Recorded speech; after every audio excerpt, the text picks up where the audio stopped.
네, 새정치연합의 김광진 의원입니다. 장관님 말씀을 들었는데요. 지난 이 사건과 관련해서 지금 현재까지는 대변인의 사과 정도로 지금 그치고 있는데, 사실 저는 오늘 회의를 시작하면서 장관님의 진솔한 사과가 있을 거라고 판단을 했었는데, 방금 말씀하실 때도 부대 관리상 나타난 문제점이다라고 하는 걸로 개인적 일탈 정도로 지금 치부해서 말씀을 하셔서, 아시겠지만 2005년도에 연천에서 이와 비슷한 총기 난사 사건이 일어나고 윤광웅 장관이 참여정 당시에 어떻게 조치를 취하셨죠? 장관으로서 어떤 책임을 지셨죠? 아십니까? 그때도 장관이 사과를 하신 걸로 기억합니다. 그때 3일 만에 사표를 제출하셨거든요, 장관께서. 근데 아직까지도 장관이 진솔한 사과를 하지 않으셔서 지금 이 자리에서라도 국민들께 지휘관으로서 한 말씀 하십시오. 제가 아까 인사 말씀 드릴 적에도 사과 말씀을 드렸고요. 여러 가지 큰 사건이기 때문에 국민들이 대단히 큰 걱정을 하고 계시고 또 우려를 많이 하십니다. 여기에 대해서 군을 책임지고 있는 장관 입장에서 진심으로 사과 말씀을 다시 드립니다. 예. 저희가 세월호 사건을 겪으면서 가장 많이 말하고 있는 것 중에 하나가 골든타임에 대한 것입니다. 살릴 수 있는 사람을 살리지 못한 이야기들을 끊임없이 하고 있는데, 이 사건도 저는 가장 큰 문제가 이거라고 생각합니다. 사건이 8시 15분에 발생하고 진돗개 하나를 발령한 것이 언제시죠? 약 2시간 뒤로. 2시간 후입니다. 예. 가장 기본적으로는 이 탈영병이 외부로 나가지 못하게끔 검문소를 설치하는 것이 중요했을 텐데, 검문소가 설치된 것이 언제입니까? 전방에서 무장탈영병이 발생하게 되면 현지 지휘관은 진돗개 하나에 준하는 경계 강화 조치를 내리게 됩니다. 그래서 검문소가 완료된 것이 몇 시입니까? 약 1시간 뒤로 제가 1시간 반 뒤죠. 예. 그래서 결국 이 친구가 2차 교전이 발생한 곳이 검문소 밖입니까? 아닙니까?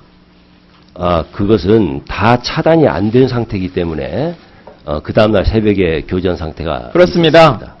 가장 우려스럽고 염려스러운 것이 대한민국 군의 상황이 그 정도밖에 되지 않는가라고 하는 국민들의 불안감인 것입니다.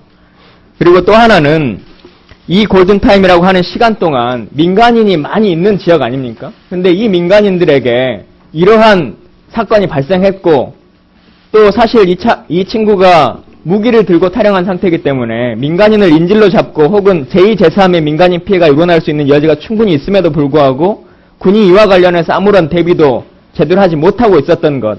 다행히 민간인 피해가 없어서 그나마 낫습니다만, 만약 이 피해가 일어났다면 이거에 대한 온전한 책임이 군에게 있었을 것이다라고 하는 걸 말씀드리고요. 다시 제가 말씀드립니다마는 사건 발생 즉시 현지 지휘관에 의해서 강화된 경계태세를 취했고, 그때 차단선을 점령을 하고 진돗개 하나를 발령한 이유는 도주거리를 계산해가지고 이때쯤이면 경찰도 같이 협력을 해야 되겠다. 그 도주거리도 실패해서 도주로 밖에서 지금 교전이 일어난 거고요. 제가 말씀드렸던. 그리고 나서 종횡으로 차단선을 설치를 합니다. 그래서 접촉한 것도 차단선 내부고 결국 나중에 발견된 것도 차단선 내부입니다. 그래서 네, 장관님. 그리고 이후에도 마찬가지인데, 사실 민간인 피해에 대한 얘기를 우려와 염려를 계속하고 있고, 실제 교전에서도 군인 한 명이 이 친구에게 저격을 당했고 또 5인 사격으로 사건이 또 일어나기도 했습니다. 안타까운 일이죠. 저희에게 계속적으로 보고를 해주실 때 당시 현장에 민간인들이 없다, 민간인 피해는 우려되지 않는다, 이런 말씀 계속 하셨습니다. 맞죠? 그렇기 때문에 인근에 이 사고자가 나타났기 때문에 민간인을 바로 소개를 시킨 겁니다. 예. 보호를 위해서. 근데 이미 그 지역에서도 많이 이야기가 나오고 합니다만은 이 사진 보셨는지 모르겠어요. 이 친구가 저격병으로 있는데 평상에 민간인이 그냥 같이 있습니다.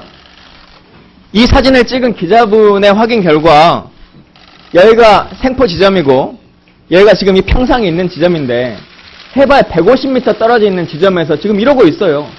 이러니 5인 사격이 안 일어나고 민간인 피해가 정말 안 일어난 게 천만다행인데, 과연 대한민국 군이 이 정도의 시스템으로 운영되느냐라고 하는 것에 대해서 우려를 드리고요. 시간이 없으니까요. 제가 다른 얘기를 좀 드리겠습니다.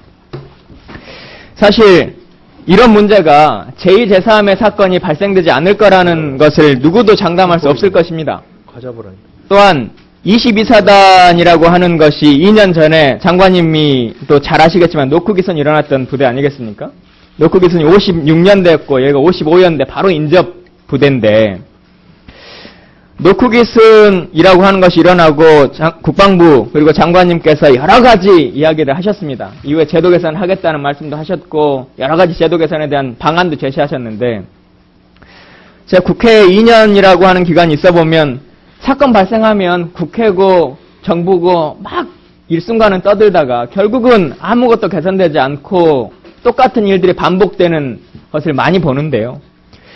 노크기선 이후에 GOP 경계부대의 교대 주기를 단축시키겠다. 작전과 휴식의 조화로 작전 피로도를 방지하겠다. 사계 청소를 위한 예비부대 투입하겠다. GOP 대대급 이하 노후PC 교체하겠다. 이 모든 것들이 다 지금 국방부가 2년 전에 말씀하셨던 거거든요. 근데 사실 저희가 이 사건과 별개로 얼마 전에 자료를 받아봤는데 이와 관련해서 하나도 제도 개선이 되고 있지 않아요. 지금 22사단에 노크기선이 일어난 이후에 추가적으로 투입된 병력들이 얼마나 있습니까?